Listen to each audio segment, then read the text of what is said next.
मजलिस और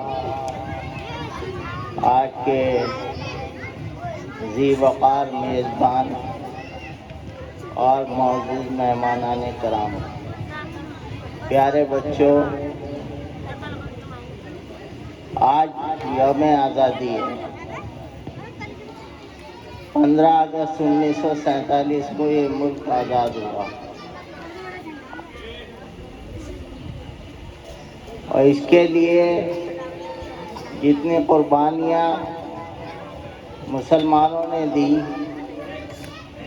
वो उसकी शाहिद पूरी तारीख़ है।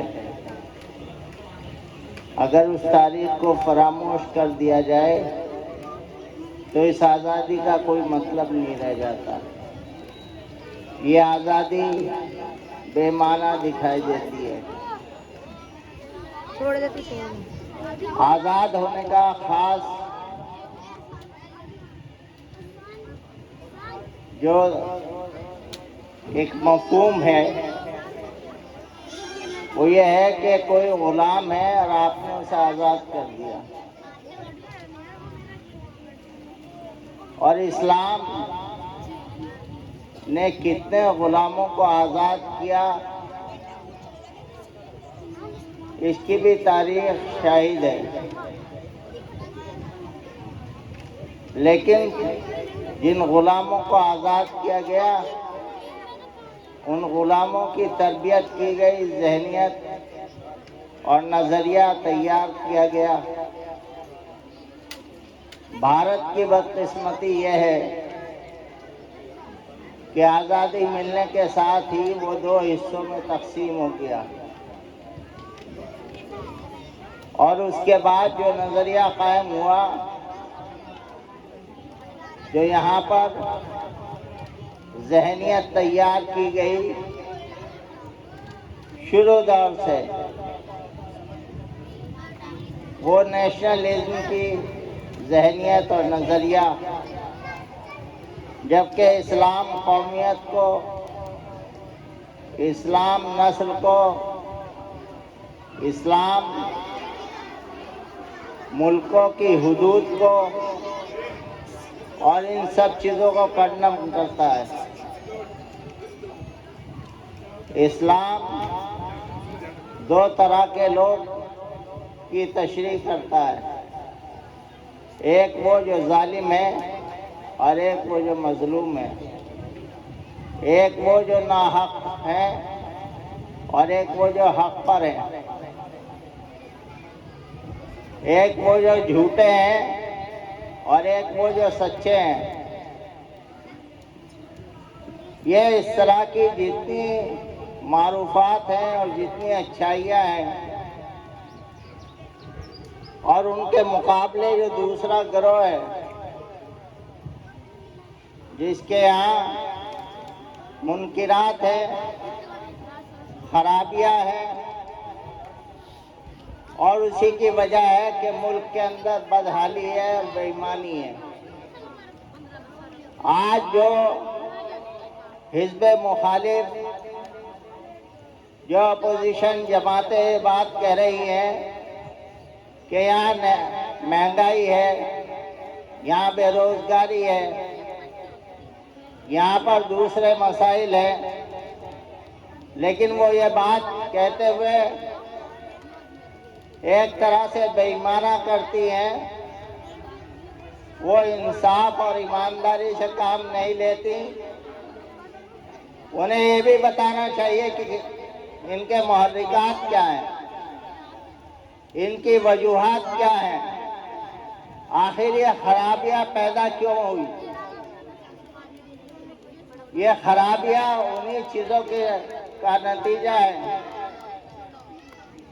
जो खराबियाँ आपने नज़रियाती तौर पर ज़हनी एतबार से एक ऐसा माहौल तैयार किया जहाँ ज़ात को, बिरादरी को, फ़िरक़े को, नस्ल को, रंग को बाकायदा हलकों में तकसीम करने के बाद इंसानों के साथ जुल्म और ज़्यादती की गई। उन्हें उनका इंसाफ नहीं दिया गया और ऐसे लोग अब बरसरे इख्तिदार मौजूद हैं जिनके पास कोई नजरिया नहीं है सिवाय इसके कि वो गालिब रहें और वो खुद अपने समाज के भी दुश्मन हैं, खुद अपने सोसाइटी के दुश्मन हैं। अगर मैं ये बात कहता हूँ सऊदी अरब के अंदर खड़ा होकर के कि मुसलमानों, सऊदी अरब के मुसलमानों या अरबों के ममालिक के दरमियान में खड़ा होकर के बात कहता हूँ, अरे मुसलमानों तुम्हें जो है ये 2000 जो हिंदू तुम्हारे यहाँ रह रहे हैं, 10,000 जो हिंदू रह रहे हैं, 2 लाख जो हिंदू रह रहे हैं, ये तुम्हें खा जाएंगे, ये तुम्हें निगल लेंगे, ये तुम्हारा सब कुछ छीन लेंगे। ये किस बात की अलामत है? ये इस बात की अलामत है कि आप अपने ही समाज को, अपनी ही कौम को, जिसके आप हिमायती बन करके और वकील बन करके शो करना चाहते हैं, आप उसके दुश्मन हैं, उसे डरा रहे हैं। नफरतें तो पैदा कर ही रहे हैं, उन्हें डरा भी रहे हैं। और डराना इस वजह से है कि उनका इस्तेसाल करना है, उनका उत्पीड़न करना है, एक्सप्लॉयटेशन करना है। उनकी निगाहें उन सारी चीजों पर न चली जाए जिनका रोना अपोजिशन रोती है। जब अपोजिशन बरसर इख्तिदार आती है वो भी यही काम करती है। आज जरूरत इस बात की है कि दीन को समझा जाए और दीन को समझने के साथ ही आप वो पैगाम दीजिए जो रिसालत मुहम्मद सल्लल्लाहु अलैहि वसल्लम ने 1400 साल पहले दिया था। वो किताबों में महफूज है, वो कुरान के पारों में मौजूद है, वो हमारे किरदारों में भी मौजूद होना चाहिए। हम बताएं कि एक तरफ आप जालिम हैं और दूसरी तरफ हम वो लोग हैं जो जुल्म से निजात दिलाने का काम करते हैं। आप अपने आप को मजलूम साबित मत कीजिए। जो लोग हक की राह पर चलते हैं उन्हें आजमाइशों का सामना करना पड़ता है, तो होने दीजिए जो कुछ हो रहा है, लेकिन आप हक का ऐलान कीजिए।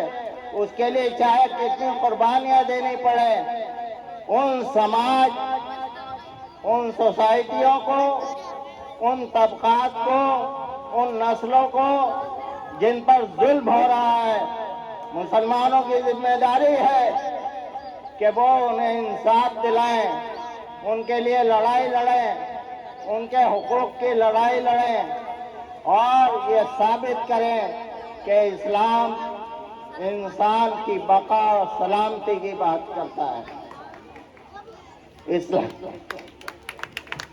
इस्लाम अमन का पैगाम देता है। ये हमारे छोटे छोटे बच्चे, आज ये हमारी जो नस्ल नौ है, इसे हम क्या सिखा रहे हैं? मैं अपनी बात को लंबी नहीं करना चाहता, मुख्तसरन अर्ज करता हूँ कि हमारे जो असरी स्कूल हैं, असरी तालीमी स्कूल, उनका मॉडल बदल रहा है। हमारे स्कूल कॉलेजों का, जो मुसलमान जिन्हें स्कूल कॉलेजों को चलाते हैं, आज का दिन आप सर्वे कीजिए, उनके प्रोग्रामों में जाकर के देखिए वो क्या सिखा रहे हैं। वो डांस कराते हैं, वो वाहियात बातें कराते हैं और उसके अलावा वो कलमा जो शिर्क पर मबनी है, वंदे मातरम, उसको गंवाने का काम करते हैं। तो ये नस्ल जा किधर रही है?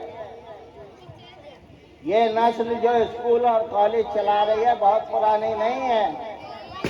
इनकी उम्रें ज्यादा 30-40 साल की हैं। इन्होंने क्या सीखा? क्या यही सीखा? क्या आप दुनिया की तड़प में और दुनिया की याद में और दुनिया कमाने के चक्कर में इंसानी बका और बहबूदी को भूल जाए और ऐसे बच्चे तैयार करें जो जालिम हो, जो फितना परवर हो? अगर किसी इलाके के अंदर वैश्याएं पैदा होने लगे, अगर किसी इलाके के अंदर चोर और डकैत पैदा होने लगे, अगर किसी इलाके के अंदर नशाखोर पैदा होने लगे, तो क्या वो इलाका अच्छा इलाका रहेगा? तो जब नहीं रहेगा तो इन स्कूलों से बात फुर्स होनी चाहिए। क्या पढ़ा क्या रहे हैं? एक तो वो मजबूरियां हैं जो सरकारी निसाब के हिसाब से आप पढ़ाते हैं, लेकिन उसमें क्या मजबूरी है जो आप पढ़ा सकते हैं और फिर नहीं पढ़ाना चाहते, उसे आप दकियानूसी समझते हैं। ये मुसलमानों के दरमियान तालीम की तफसील जरूरी नहीं है, जरूर क्या बिल्कुल होनी ही नहीं चाहिए तफसील तो, क्योंकि एक तरफ जहां मदरसों से मुतालबा किया जाता है कि आप अपने यहाँ असरी तालीम को लाजिम कीजिए, मॉडर्न एजुकेशन को लाइए, वहाँ इन स्कूलों और कॉलेजों से मुतालबा क्यों नहीं है कि आपके यहाँ दीन कितने % पढ़ाया जाता है? बहुत अच्छी बात है माशाअल्लाह। जब ये स्कूल हमारे हैं और हम भी मुसलमान हैं और ये बच्चे भी मुसलमान हैं, तो इन्हें हम क्या पढ़ा रहे हैं, इस पर गौर होना चाहिए। मैं अपनी बात को मुख्तसर करते हुए आपसे रुख्सत चाहूँगा। माशाअल्लाह, जज़ाकल्लाह। ये थे हमारे दरमियान जनाब प्रोफेसर शेरशाह आजम साहब, जो हमारी दावत पर यहाँ मदरसे में तशरीफ़ लाए थे। हम